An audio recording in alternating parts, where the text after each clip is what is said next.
On nous donne donc à la question 4, donc une application. D'accord? Donc, question 4.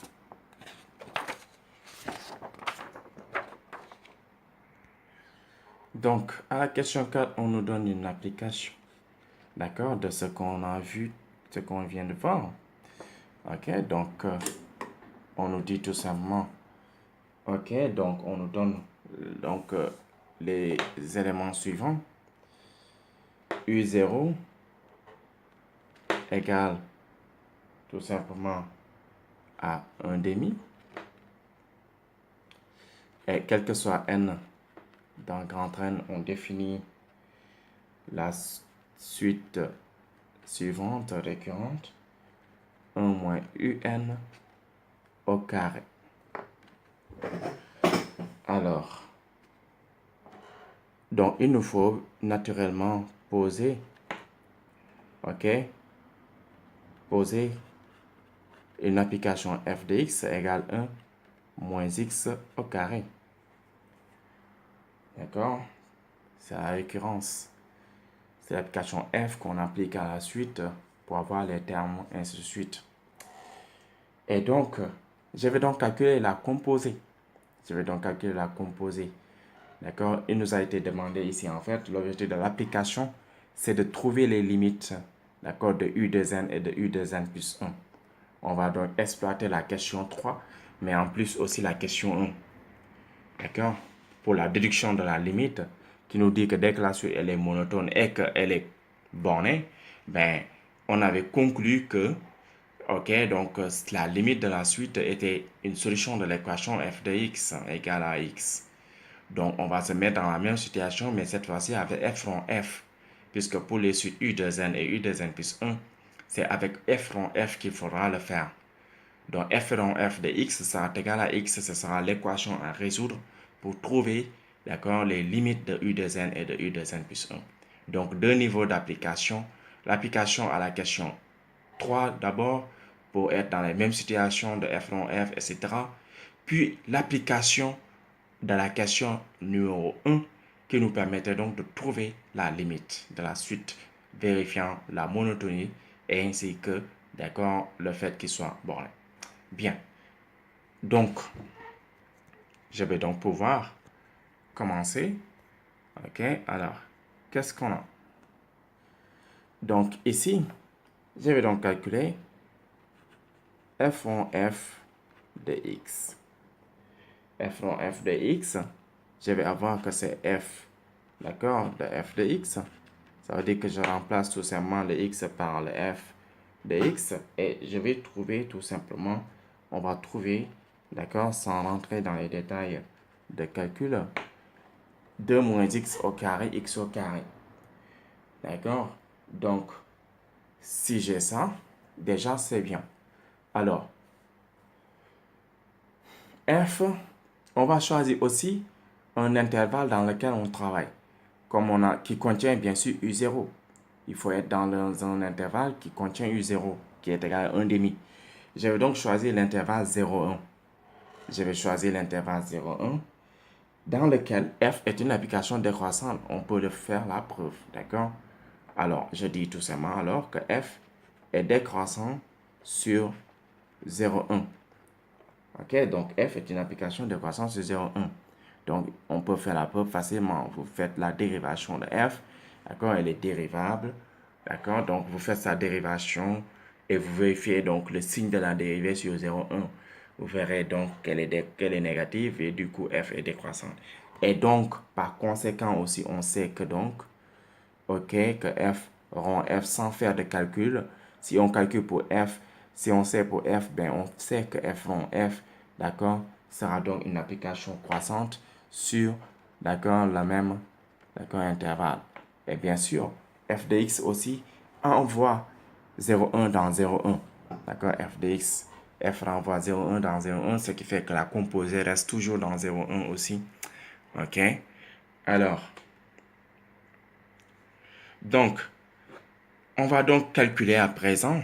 Je vais donc calculer. D'accord, à présent. On va donc calculer à présent que, d'accord, donc U2. d'accord, les termes pour pouvoir faire les déductions comme tout à l'heure. Alors, U2 égale f rond f de U0 égale, d'accord?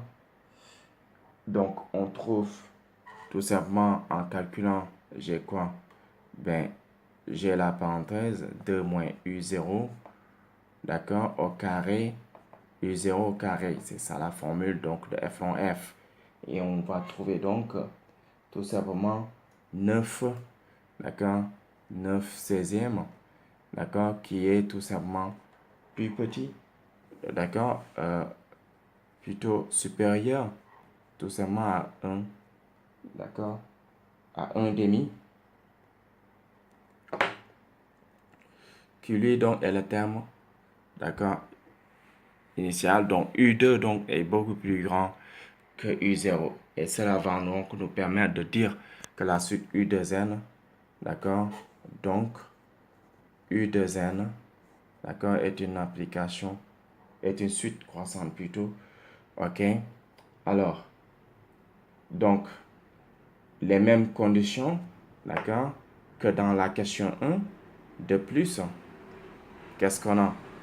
F rond F, d'accord, est continu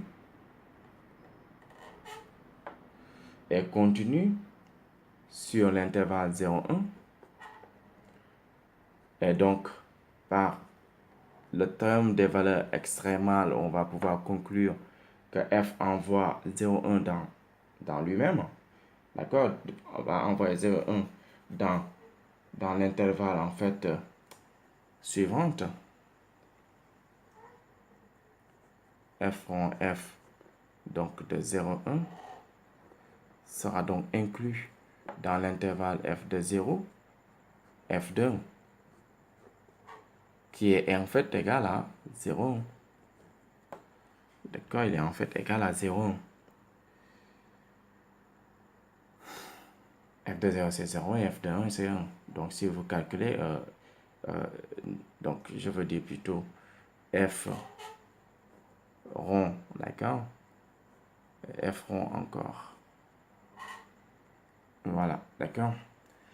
Donc, et ensuite, on va donc pouvoir conclure alors que U de N converge. Ok, donc, ainsi, U de N converge vers L tel que f rond f de L est égal à L. Ça veut dire qu'il suffit donc de résoudre l'équation. Donc, ok, il faut résoudre pour trouver L. On résout l'équation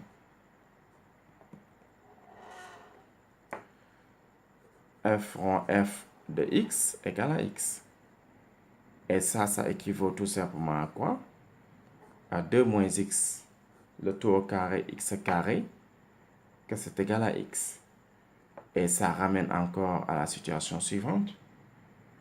Je mets en facteur x, je transpose d'abord ce x par là et je mets en facteur.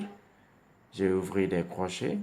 2 moins x au carré, ok, fois x moins 1 égale 0. Et ensuite, qu'est-ce que j'ai d'autre? Alors, ici, ça veut dire déjà que j'ai x égale 0 ou j'ai l'expression suivante à l'intérieur aussi, tout ça égale à 0.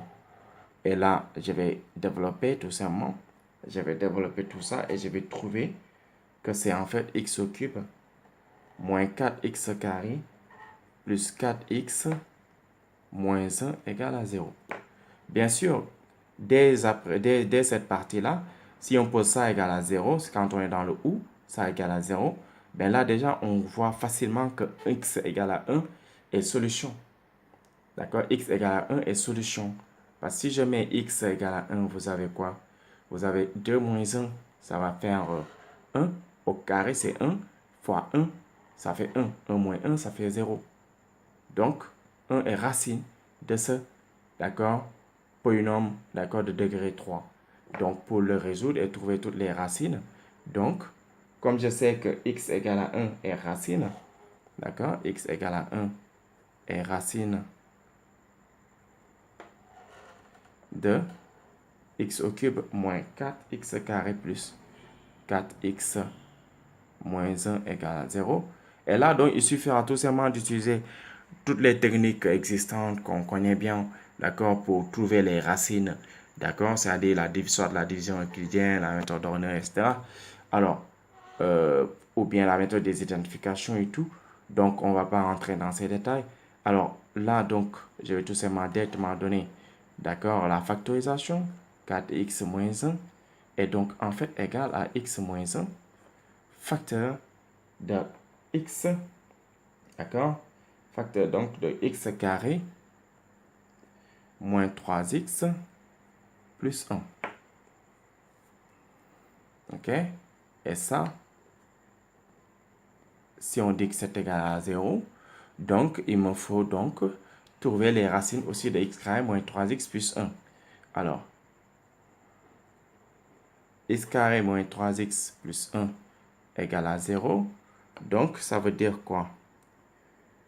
Alors, là, donc, en calculant le discriminant, on a que delta, c'est égal à 5. Et donc, je calcule, d'accord, les différentes racines. J'ai x1, c'est 3 moins racine, donc de 5 sur 2. x2, c'est 3 plus racine de 5 sur 2. Alors, là, j'ai x1 environ moins 0,38, n'appartient pas à notre intervalle du 0, 1. Lui, il est environ égal à 2,6, n'appartient pas non plus à 0,1. Donc, comme les deux n'appartiennent pas du tout à 0,1, ben, on les exclut tout simplement des possibilités de L. Donc, L est ou égal à 0, d'accord?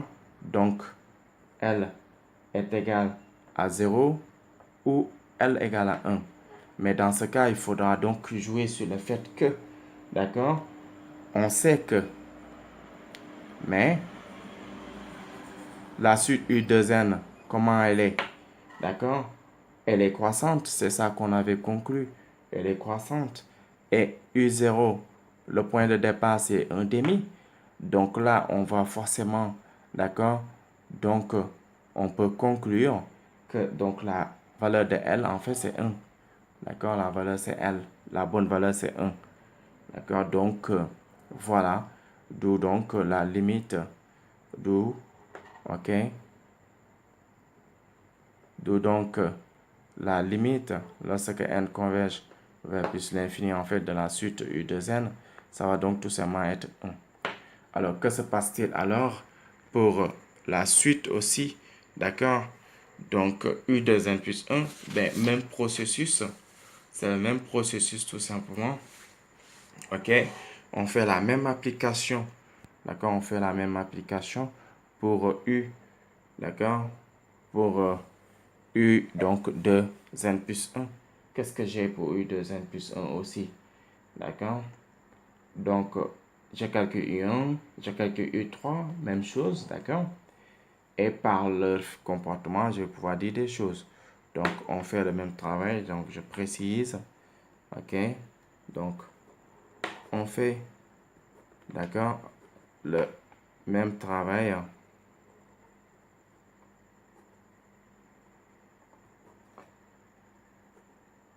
pour U de n plus 1. D'accord, pour cette suite aussi. D'accord, on va aussi faire le même travail. Ça veut dire donc quoi? Ben, j'ai que U1 déjà, je vais calculer son premier terme. Je vais calculer son premier terme. Ok, je vais calculer U1. Je vais calculer donc U1. D'abord, je commence par calculer U1. U1, c'est quoi? C'est F de U0 déjà. D'accord? On calcule, on trouve que c'est 1 sur 4. Ok, et ensuite je calcule U3 sur la base que c'est F rond F de U1. J'ai donc quoi? Je calcule et je trouve donc j'ai 2 moins U1 au carré, U1 au carré, qui est donc égal tout simplement en fait à 49/256e. Et ceci donne en fait environ 0,19 qui est bel et bien plus petit que 1 sur 4 qui est la valeur de U0. D'accord, qui est la valeur de U1 je veux dire, qu'on a calculé tout à l'heure. Bien, on a les deux termes de la suite U2N plus 1, les deux premières, et on voit très bien que la U3 est plus petite, donc ça veut dire qu'elle est décroissante. On a une décroissance, donc U2N plus 1 est une suite décroissante. D'accord? Elle est décroissante. D'accord? Donc elle est décroissante. D'accord? Elle est décroissante. Et ensuite, qu'est-ce qui se passe? Or, comme tout à l'heure, f en f, d'accord, continue. D'accord? F en f est continu. D'accord? Et en plus, f en f, d'accord, de 0,1, ok, et inclus dans 0,1 encore. Donc, on conclut par les mêmes propriétés de tout à l'heure. Donc, U2N plus 1, ok, U2N plus 1 converge vers L tel que f de L égale à L. Et là, on comprend que alors, immédiatement, que L est égal à 0. Parce que cette fois-ci, U2N plus 1 elle est décroissante et on n'avait que ces deux candidats. Les solutions de f de L égale à L sont 0 et 1. Et de ce fait, comme ils sont 0 et 1, L ne peut prendre que l'un ou l'autre. On avait justifié tout à l'heure que pour U2N, c'était 1 parce que U2N était une suite croissante. Cette fois-ci, U2N plus 1 étant décroissante, ben c'est naturel que donc le L égale à 0 soit le bon. Voilà. Et donc ça termine donc l'exercice 2. D'accord? Donc qui nous avait été posé. D'accord? Voilà, donc on va ensuite essayer de faire l'exercice 3. Ok? Ok.